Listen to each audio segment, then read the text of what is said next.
Welcome back to the Built to Grow podcast. I'm your host, Tim Lyons, in the studio, back in the saddle, joined by Randy Angston. What's up, buddy? Oh, yeah. So, what's up? You tell me, man. What have you been up to? Oh, just shaving. any other big things you want to talk about that's been going on? No. Not right now? Okay. No. All right. We won't say a word about it. We will continue on with the show. Got some great stuff for you guys today. Got some cool things happening. Oh, man. The Grow Summit. Yes. Chicago. It's coming up later this year. I may or may not have signed a keynote speaker. So, that'll be later on down the road. But got some good stuff for you guys. You know what's cool about this year, and I told you yesterday, is like I'm taking the best pieces from all the 5 past Grow Summits, and we're kind of blending it into this one. Yeah. And it's just gonna be better than ever. And that, every year we say the same thing. That was the best one. How are you gonna top it? Well, we're gonna top it again. It's just what we have to do. Keep raising the bar. All right, so got a good episode for y'all today. We were talking, in fact, I just posted about this. I said, solve a problem, make yourself valuable, you know what I mean? And that's really what the topic is about today. A lot of gyms, look, even mine back in the day, would just go out into the market and sell or pitch what we offer. Personal training, twice a week, nutrition programming, hold you accountable, all the services that you offer. Mm-hmm. And I've even seen gyms go even worse.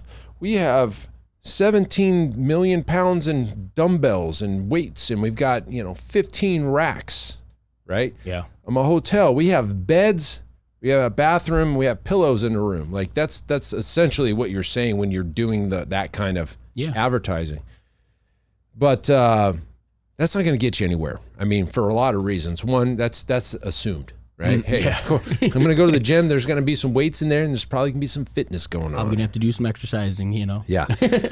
But what we're really talking about here is selling, the solution, solving somebody's problem. And we've got a million examples of this. And you hear, in the mortgage industry, for example, nobody wants a mortgage. They want a house. Oh yeah, there's a million analogies. Right? I love some of those. Yeah, sell the sizzle, not the steak. Yeah, right? they want the house. The mortgage is what you're selling them. Yep. Right. But you want to give them the picture of all the great memories in the house, and oh my gosh, this backyard. Can you imagine having the kids over, and the pools and all this stuff? That's a really easy one, right? In fitness, you have to sell, the benefits of what they're going to feel. Yeah. You know what I mean? And it's very difficult to tiptoe the line, especially with the rules on social media, like the before and after. Yeah. But really you can speak to the results in a little bit around the way, kind of way. Like, can you imagine if, you know what I mean? And you just saw a really cool commercial, right? For that beanbag thing? Yeah, it was Moon Pod, I think it was. It was called. It was really interesting. I mean, it just really drove the wedge on this kind of idea.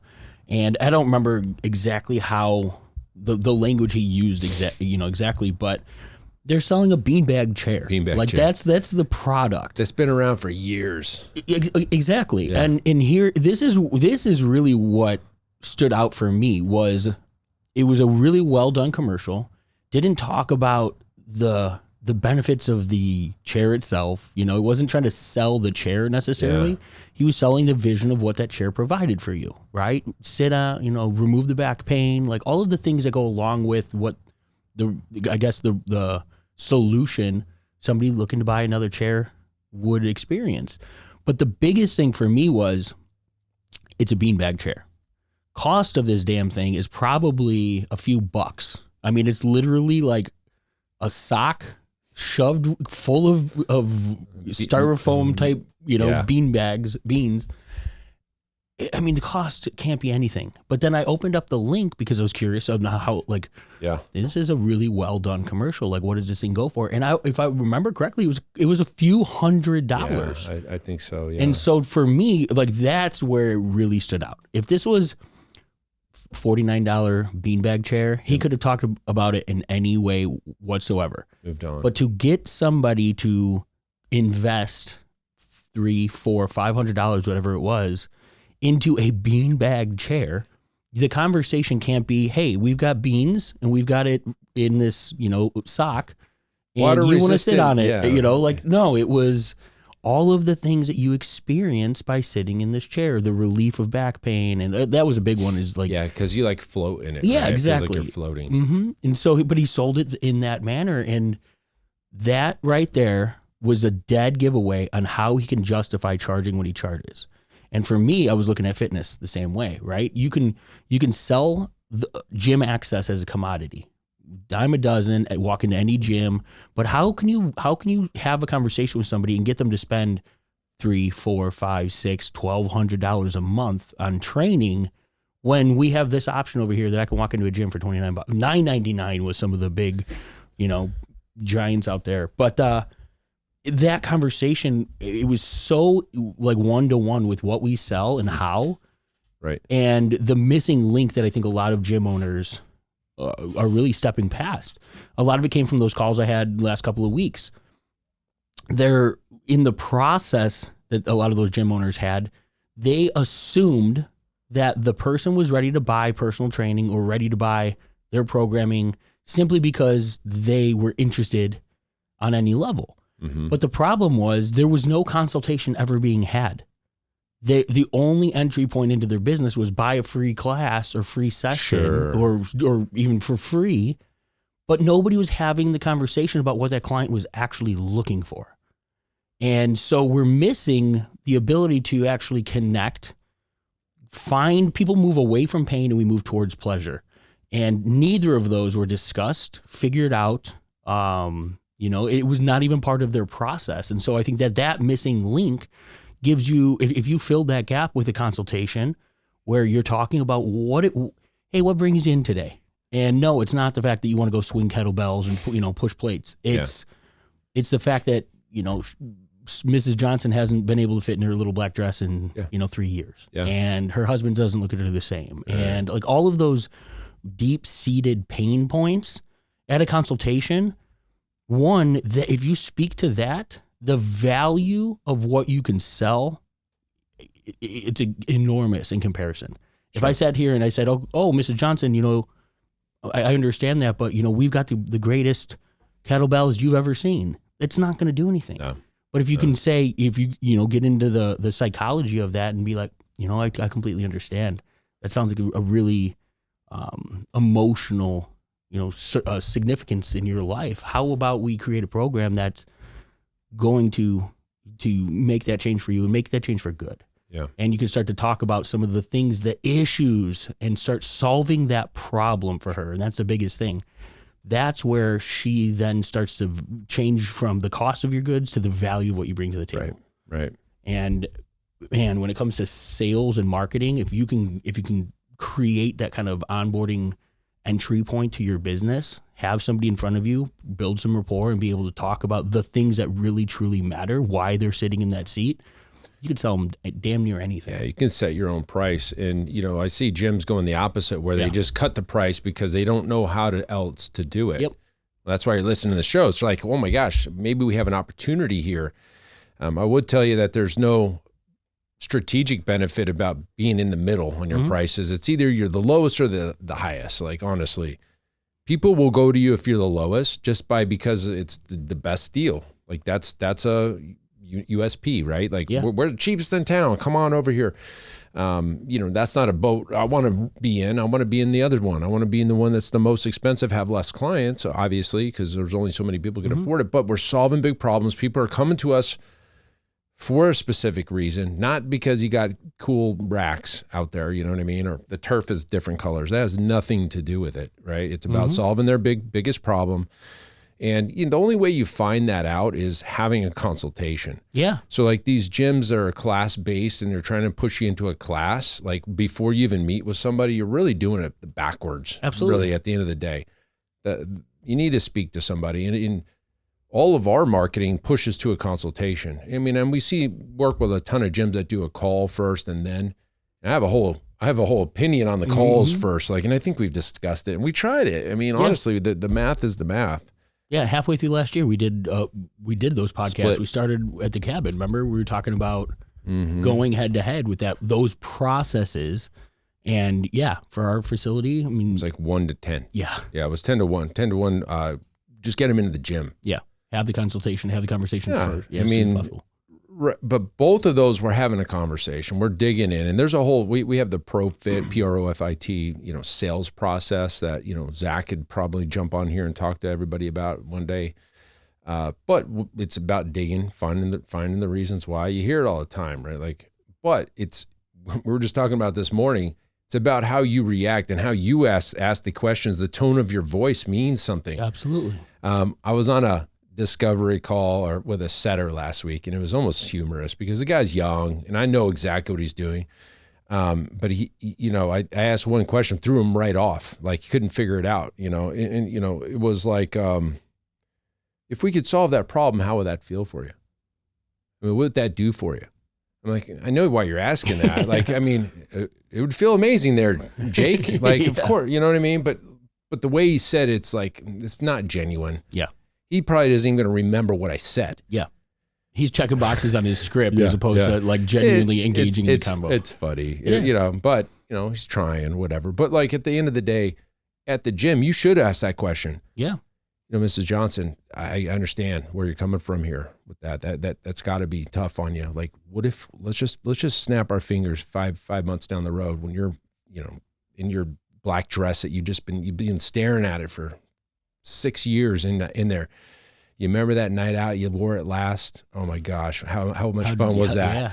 You were you were out there dancing, all the stuff. Like, yeah, you do have to get a little personal, but like let's get you back in that dress. How's that sound? Oh my God. Yeah. Yes. And of course, your systems in your gym can solve that problem and get her in the dress. Don't just say it. That's a great point. Now, a great segment to what I was thinking when you were saying that is it also matters immensely on who you serve. If you don't know who you serve, or if you're we could train anybody type of mentality, then you can serve nobody. Yeah. And that's the problem is everybody thinks that being a great trainer means you can handle any problem that somebody walks in the gym. And that might be the case, but that doesn't make you a specialist in any one regard. I go back to like the jack of all trades, master of none type mentality. There's the riches and the niches. Like if you looked at the people that are paying you money right now, found those commonalities, found the congruent problem that they're moving away from, or the thing that they're gravitating towards in pleasure across the lot of those people, that's what your marketing should be talking about. That's what your sales conversation should be leaning into. Yeah.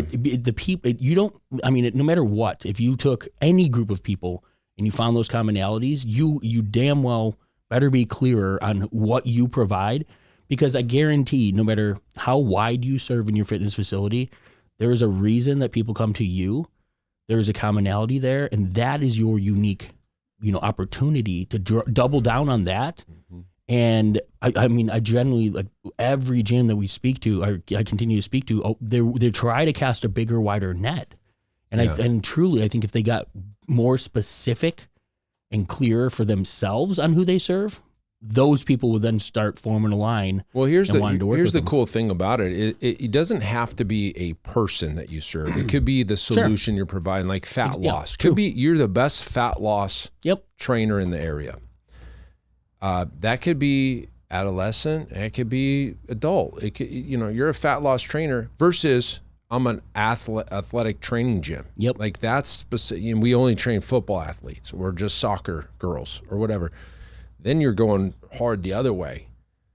However, I'm envious of businesses that can serve so many people. Like, if we're being real honest with ProFit, we really serve a small type of gym. You know what I mean? We don't serve the LA Fitnesses of the world.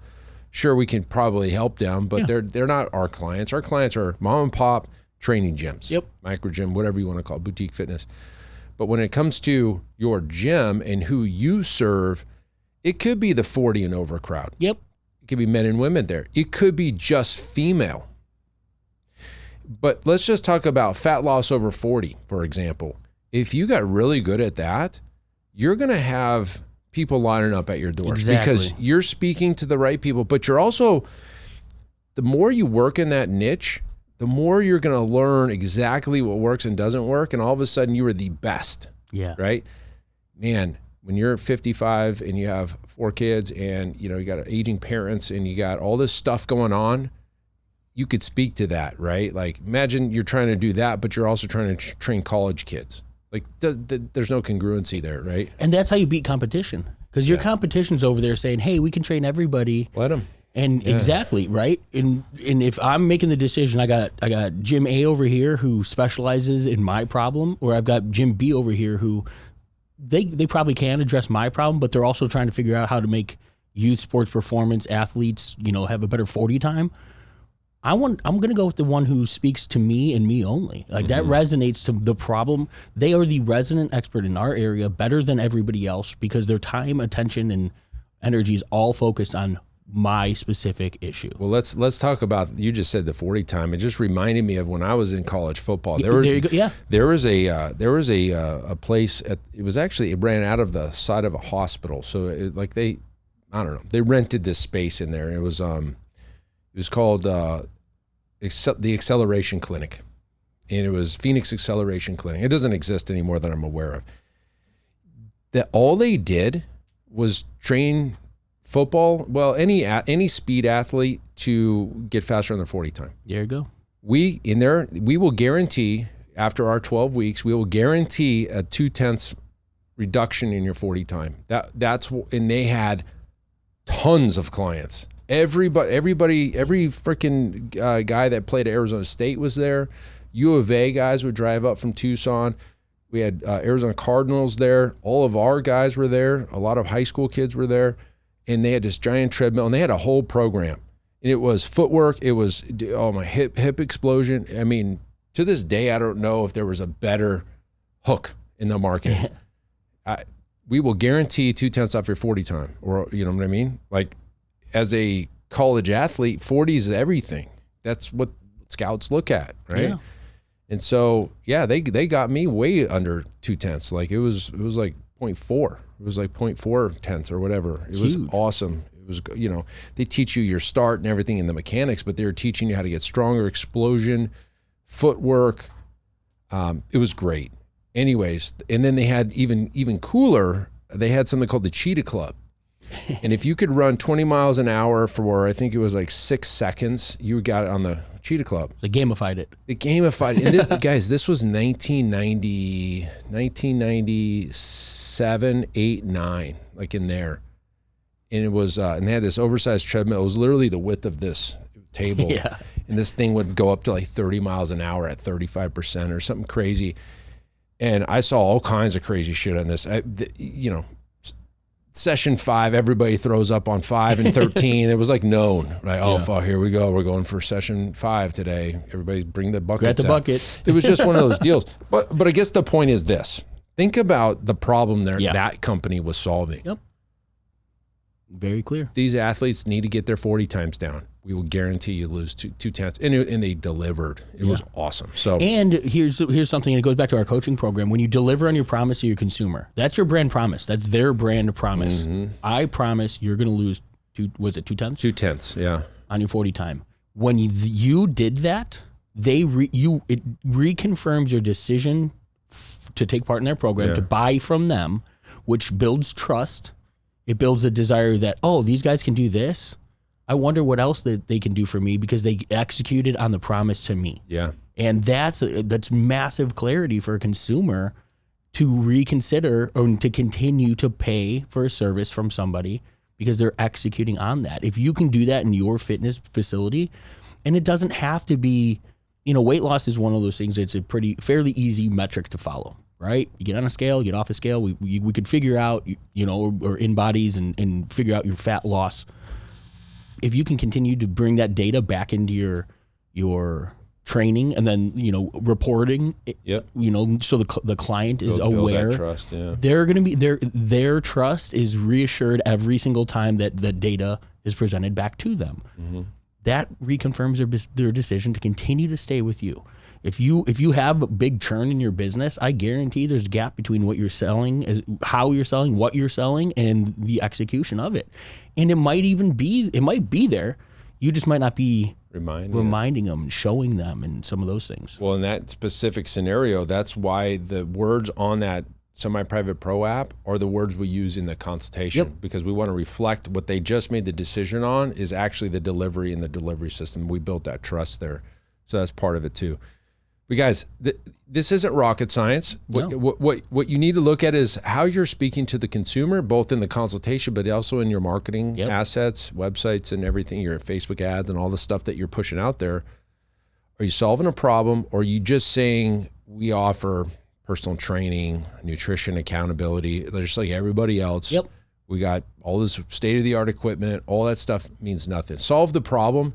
You could do it in a damn garage. If you're solving the problem, people are you can set your price. And that's the moral of the story. Yeah. Solve the problem. The more you know. And that's the rest of the story.